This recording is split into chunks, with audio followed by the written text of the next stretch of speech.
พี่น้องนี่ก็จะเห็ดเสื่อมมันสับปะหลังเองมือนี้หัวยาวใหญ่ทั้งใหญ่ทั้งยาวทั้งขาวทั้งลอยว่าได้ก็มาดูยาวก็จะเห็ดมาปอกเสื่อมกันเด้อมากินน้ำไข่เด้อพี่สายบางหน่อยเนาะขาวก็จะมาตัดเห็ดเป็นทอนแบบนี้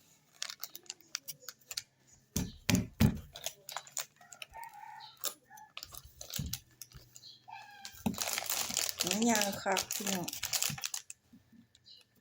ผ่าด้วยหน่อยเนาะจะมาแกะกาบแกะเปลือกมันเอา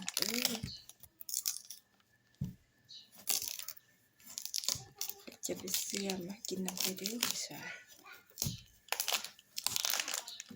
ไปงัดมันเหรอเห็นมันหัวยาวหัวงามคิดอยากเสื่อมมันเลยมาเห็ดเสื่อมเด้อคลิปนี้ก็มีแต่วันนี้เด้อขออนุญาตไปปอกมันกัน